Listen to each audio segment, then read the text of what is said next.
पद्म पुराण।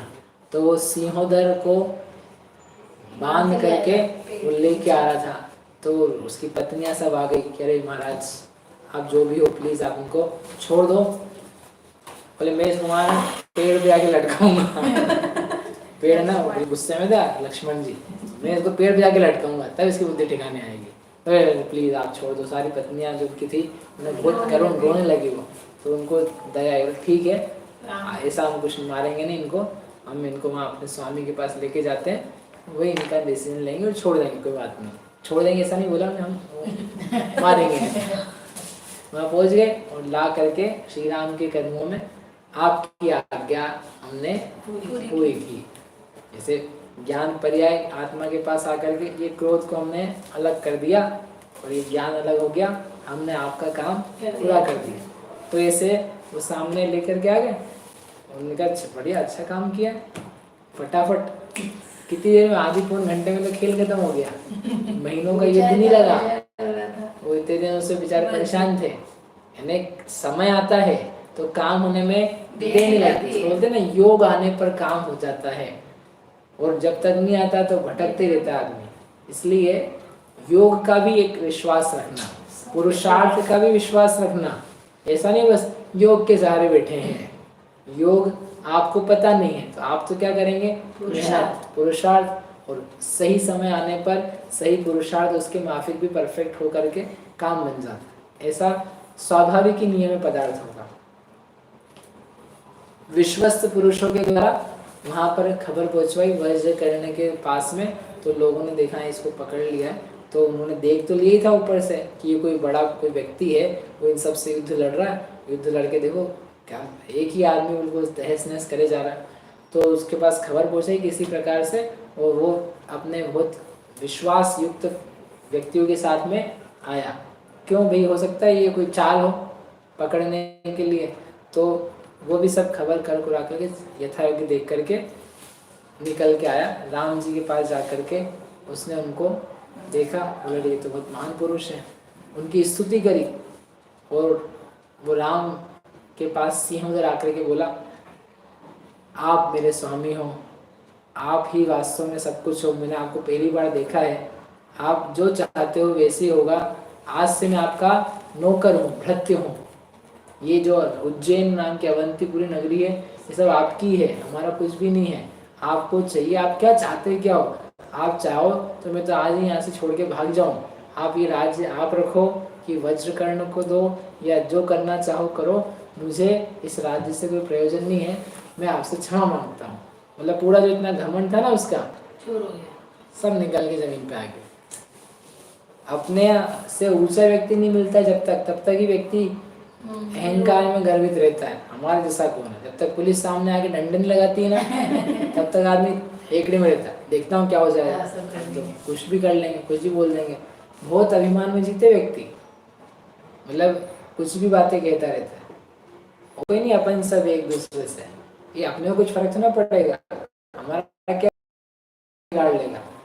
मतलब मृत्यु तक भी की बात आ जाए ना तो वे कहते हैं लोग के, अब एक बीच में ऐसे चल रहे थे कि मरने की फुर्सत नहीं है। अब सब मरने की फुर्सत में आ रहे हैं, जिनको मरने की फुर्सत नहीं थी तो घर में बैठ करके फुर्सत ही फुर्सत में है। आजा फुर्सत में कैसी वाक्य कहते हैं, धर्म के लिए कहा जाए तो बोले हमारे पास फुर्सत नहीं है, हमको मरने तक की तो फुर्सत नहीं है, तो फुर्सत से मृत्यु आएगी। मूर्खों सही की बात कर रहे हो, कैसे बात के सीख लिए बोलना, घमंड में जीता है, आग बंद करके मदहोश होकर के। तो ऐसे वो चल रहा था, तो सब बिल्कुल गिड़गिड़ाने लगा। उनकी पत्नियों ने आकर के राम से कहा महाराज प्लीज आप इनको छोड़ दो, ये हमारे पति, हम सब अभागिन विधवा हो जाएंगे, हमारा कैसे जीवन चलेगा, ये आप जो बोलोगे वो ये करेंगी। अब वो कुछ नहीं बोले, देखते रहे नाटक। तो फिर वो ये नहीं सुन रहे हैं या कुछ बोल रहे हैं, सीता के पास गई, वो सीता भी नहीं थी, कह रहे आप तो स्त्री हो, आप हमारी व्यथा जानती हो, हमारी क्या स्थिति होगी, आप ही प्लीज इनको कुछ बोलो कि हमारे पति को छोड़ दें। मतलब बड़ा ऐसा करुण दृश्य बन गया वो कि अरे कैसी स्थिति हो जाती है व्यक्ति की। थोड़ा सा पाप का उदय आता है, पुण्य बिखरता है, ऊपर का व्यक्ति नीचे आ जाता है। चांडा क्या है वो, मुआ भूप कीड़ों में गया। उत्तम मुआ चांडाल हुआ, भूप कीड़ों में गया। जीतव्य जौवन धन गुमान, कहा करे जल बुध बुदा। जीने का यौवन का बल का कौन सा गुमान करके बैठे हो, कौन से बड़े घर का दिमाग सिर में डाल रखा है, पैसे का, धन का। अरे पैसे हो करके लोगों को खाने को नहीं मिल रहा है। आप विदेशों में जाके देखो, लोगों के पास पैसे हैं, खाना नहीं है, कोई अनाज नहीं है, कहीं मिल रहा है। अच्छे अच्छे लोग लाइन में लग रहे बेचारे, 100 150 की लाइन में, और क्या एक ब्रेड मिल जाए, खाना मिल जाए, भोजन मिल जाए। क्या सोचते आप, किस बात का गर्व, पूरी स्थिति को दिखला रहा है। कई बार आती है ऐसी स्थिति, फिर भी समझ में नहीं आती। तो रामचंद्र जी ने कहा, आप कोई बात नहीं है, आज से तुम्हारा स्वामी, हमको कुछ नहीं चाहिए, आज से तुम्हारा स्वामी वज्रकर्ण है। वज्रकर्ण चुका होता है, आज से तुम्हारा स्वामी वज्रकर्ण है, जो वज्रकर्ण कहेगा वो तुम्हारा होगा, हमारा क्या लेना देना है, हमारा कुछ नहीं है। Your Swami is now who, उपयोग में उपयोग की वज्रकर्ण स्वामी किसका कौन, तो व्यवहारिक रूप से देखेंगे तो भाई तुम्हारा स्वामी, राज्य का स्वामी तुम थे, तुम जी हार गए। अब ये वज्रकर्ण आ गया वहाँ पे, उसने राम की स्तुति करी, नमस्कार नहीं किया, क्या की स्तुति करी। आप बहुत सज्जन पुरुष हैं, आप बहुत उपकारी पुरुष हैं, आपको यहाँ रहने में बहुत कष्ट हुआ, हमें बहुत खेद है उस बात का कि वहाँ की कोई सेवा नहीं कर पाया आपको यहाँ रहने में, लेकिन आप जैसे पुरुषों का दर्शन ही मेरे लिए महाभाग्य का कारण है। आप मेरे परम बंधु हैं, मित्र हैं, आपके कारण से ही मेरे उस व्रत की रक्षा हो पा रही है, धर्म की रक्षा हो पा रही है। आपके जैसा कोई मित्र इस जगत में मिलना दूसरा दुर्लभ है, नहीं तो धर्म के लिए कौन है अनजाने व्यक्ति की सहायता करता है। तो ऐसा उसकी बड़ी प्रशंसा करी। बोले लक्ष्मण ने कहा, अब तुम्हारा ये सब राज्य है और ये सिंहोदर का क्या किया जाए आप देख लो, आप जैसा बोलोगे वैसे ही होगा, बोलो आपकी क्या इच्छा है। तो सिर झुकाता है, नमस्कार करता है, बोले कि मैं तो है ना जिन धर्म का उपासक हूँ, सुनना उसकी बात, मैं तो जिन धर्म का उपासक हूँ, तृण को भी कष्ट हो वो हमें पसंद नहीं है। हम तो अहिंसा के पुजारी हैं, अहिंसक लोग हैं, फिर ये तो हमारा स्वामी है, इसको क्या कष्ट दिया जाए, ये मेरा स्वामी ही रहे, ये अपने राज्य पे राज्य करे, हमें तो अपना बस धर्म निभाने का उतना अवसर मिलता रहे, दैट्स व्हाट वी वांट। हमें इसका कुछ बुरा नहीं चाहते हैं, हम इसका कुछ भी बिगाड़ नहीं चाहते हैं। इसका राज्य भी उजाड़ दिया इसने, सिंहोदर ने आके मारने तक चाहता था, मारने के लिए आया था, दूध भिजवाए थे, उद्दंड वचन कहे थे, सब प्रकार की जिन धर्म के लिए बातें कही थी। क्या तुम अरिहंत को मानते हो, हमारे राज्य में रहते हो और अरिहंत की पूजा करते हो, कौन से मुनियों की बातों में आ गए हो, वो जो नग्न घूमते रहते हैं, वो सब बातें भी दूत ने जा के कही थी उससे। बोले हमको कोई इससे प्रयोजन नहीं है। समझे आप, बातों को भी कैसे भुलाया जाता है। नहीं तो बाकी सब तो ठीक है, जैन धर्म की निंदा करी थी, इसको तो हम बहुत दंड देंगे। अरे निंदा करिए, खुद निंदनीय बनेगा, पापों से आदमी खुद निंदनीय बनता है। पाप कार्य करके, पाप वचन कह करके अब उसकी दूसरी निंदा करने की जरूरत नहीं है, वो तो खुद ही निंदा का पात्र बनने वाला बन चुका है। इसलिए उसने कहा मैं चाहता हूँ कि इसे छोड़ दिया जाए। जितने लोग थे वहाँ पर, उसके खुद के और दूसरे सब लोगों ने कहा अरे बहुत बढ़िया, सबने समझ लो तालियां बजा करके स्वागत किया। कितना भला आदमी है, कितना उच्च जैन धर्म है, ये प्रभावना का अवसर कि कितना बढ़िया जैन धर्म इसकी प्रतिज्ञा है। क्या उसने सीख ली बातें मुनिराज से कि उपकारी का भी वो उपकार करना चाहता है। अरे सामान्य व्यक्ति ही उपकार करे तो प्रशंसनीय होता है, सामान्य रूप से करे तो, और इसने तो अपना उपकार करने वाले पर भी दया भाव रखा, क्षमा भाव रखा, उसको छोड़ने की बात कही कि इसको छोड़ दिया जाए, इसका कुछ अहित नहीं किया जाए। ये कितना भला मनुष्य है। उसको भी बुरा लगा सिंहोदर, अरे अपन ने ऐसे व्यक्ति के साथ में कितना भला है, कितना अच्छी इसकी भावना है। तो सब ने उसकी प्रशंसा करी, रामचंद्र जी ने भी उसकी प्रशंसा करी। वास्तव में तुम बहुत भव्य शिरोमणि हो, मैं तुम्हारी स्तुति को भी देख रहा हूँ। इसलिए सब मंदिर में थे, मंदिर के बाहर ही थे, चंद्रप्रभ जिनालय के बाहर। तो जब आया था तो सब प्रदक्षिणा वगैरह दी मंदिर की, नमस्कार किया, स्तुति करी। फिर रामचंद्र जी से आके मिले, बोले मैं तुम्हें देखा, आपने सबको नमस्कार किया, मंदिर जिनालय आदि को, हमको तक भी तुमने नमस्कार नहीं किया। मतलब हमने इसको भी पकड़ लिया, उपकार भी किया और हम बलवान भी हैं, फिर भी आपने मतलब नमस्कार जो होना चाहिए भगवान जैसा, वैसा कुछ नहीं किया। वास्तव में तुम्हारी जो दृष्टि है, तुम्हारा जो भाव है, वह बहुत उत्तम है, श्रेष्ठ है। आप ऐसे ही है कि एक भौरा है, भौरे ने मकरंद पे रस चूस लिया है। मकरंद में फूल का पराग, सुगंधित, उसके लिए मधुर। एक भौरा मकरंद को रस पी चुका है, तो अब वो दूसरे के गधे की पूंछ में जाके क्यों लगेगा। ऐसे ही जो मस्तक भगवान जिनेंद्र के लिए समर्पित हो चुका है, उनको अपनी श्रद्धा दे चुका है, वो अन्यत्र क्यों लगेगा। जिसने अपनी आत्मा का अनुभव कर लिया है, वह अब पुण्य के भोगों में, पाप के फलों में क्यों रस लेगा। जिसने पी लिया है क्षीरोदधि का सुंदर जल, वह कालोदधि का खारा पानी क्यों पीना चाहेगा, क्यों चाहेगा पीना। इसलिए आप वास्तव में, आपकी भक्ति जो है वो प्रशंसनीय है, श्रेष्ठ है। आप धर्म के आराधक हो, तुम्हारी ये दया बहुत उत्तम है, तुम प्रशंसा के पात्र हो, आप बढ़िया से रहो। आप तो उनके, हम उसको छोड़ देते हैं, हमको क्या है। तो लक्ष्मण ने उन दोनों के हाथ मिलाए, गले मिलवाया, और हम कभी भी अब विद्रोह नहीं करेंगे, विरोध में नहीं आएंगे, ऐसी दोनों को शपथ दिलाई। सिंहोदर ने भी प्रसन्न होकर, खुश होकर के, खुशी मतलब ऐसा हुआ, हम तो गए थे, तो आधा जो राज्य था आधा विभाग कर दिया और किसको दे दिया, वज्रकर्ण को दिया। वो जो वज्रकर्ण का मित्र दूत सा आया था, कौन सा दूत, जिसने उसको सब खबर बताई थी, क्या नाम था उसका, विद्युदंग, वो भी सेना लेकर के आ गया, वहाँ बैठा था।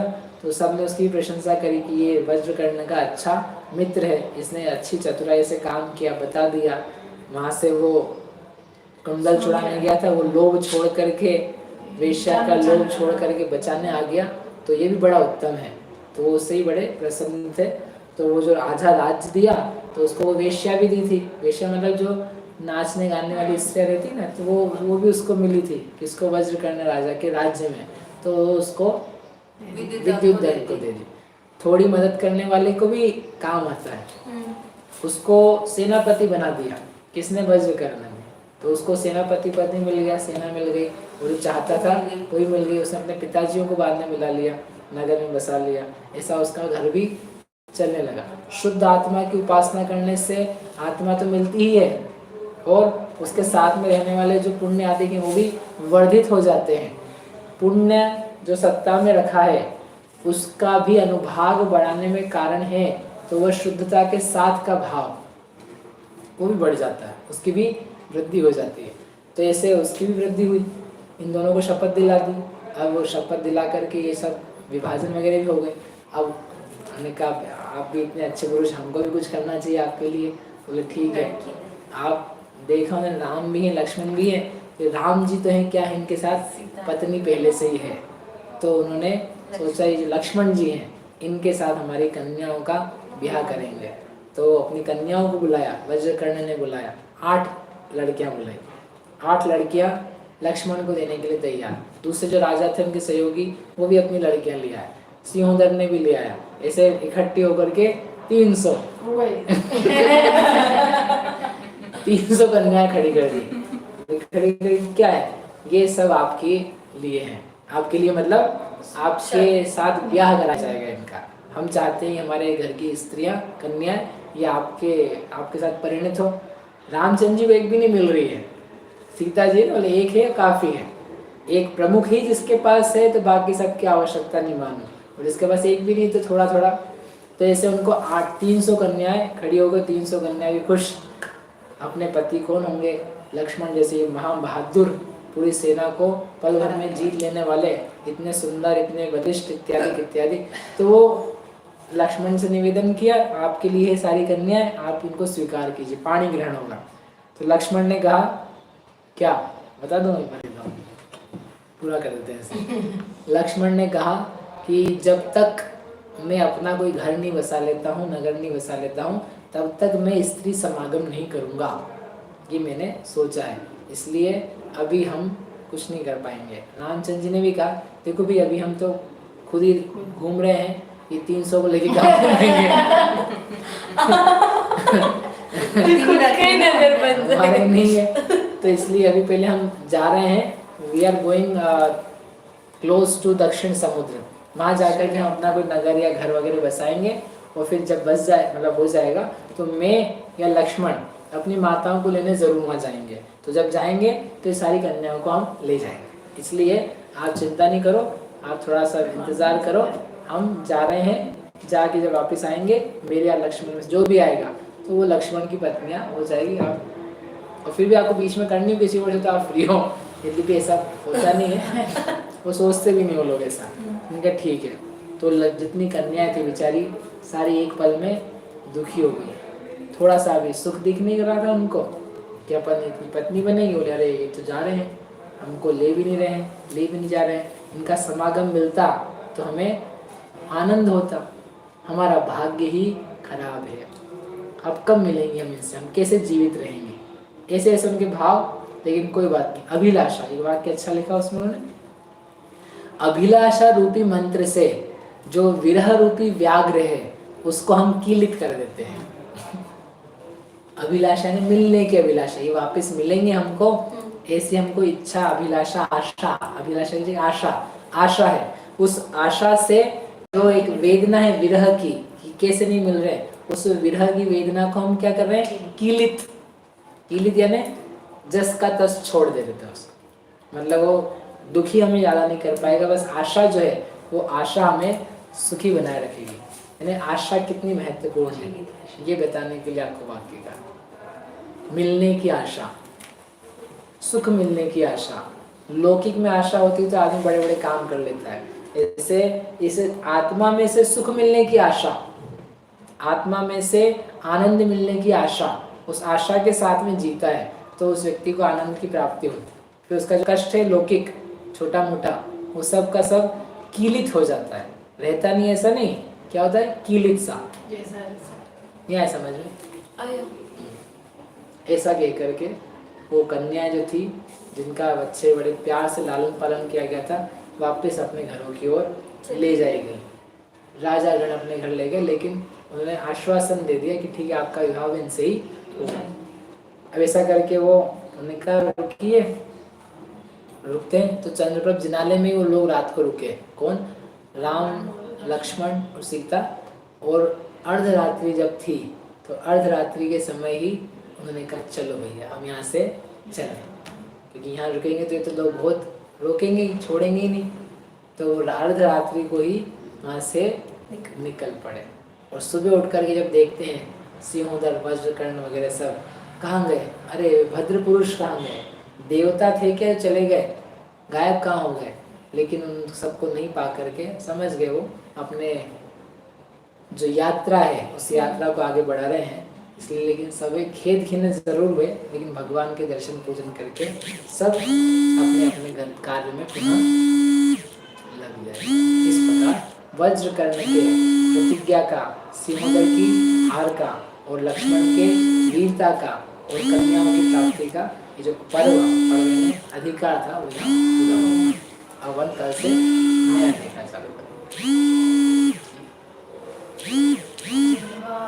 जग मैया जन्म दुख भेद दो, जिनवाणी जग मैया जन्म दुख मेट दो, जन्म दुख मेट दो, मरण दुख मेट दो, जन्म दुख मेट दो, मरण दुख मेट दो, जिनवाणी जग मैया जन्म दुख मेट दो, जिनवाणी जग मैया जन्म दुख मेट दो।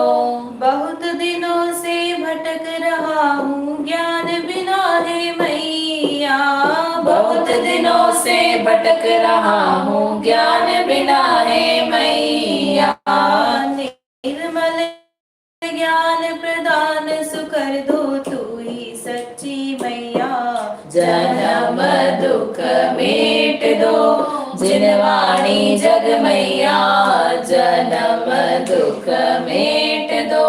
गुण स्थान का अनुभव हम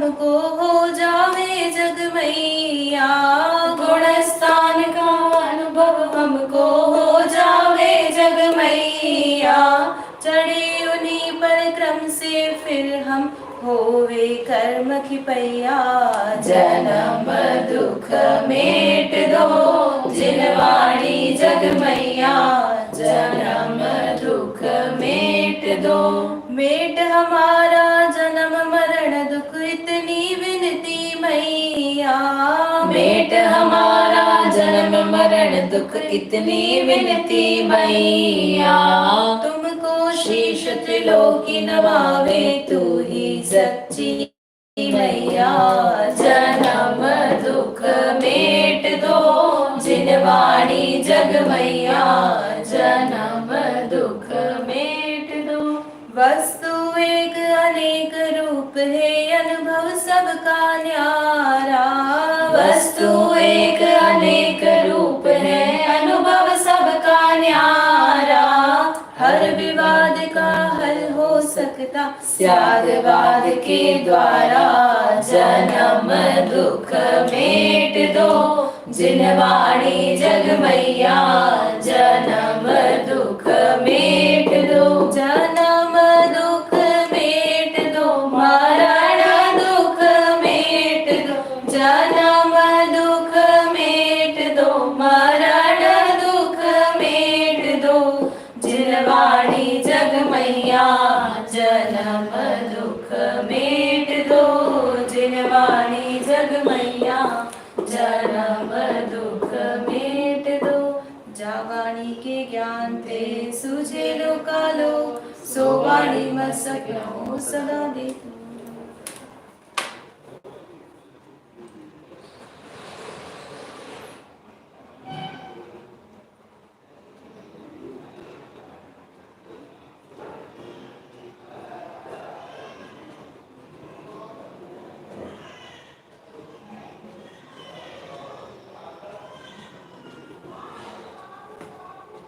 द्वादश शांति दिवाली माता की जय। महान जैन धर्म की जय।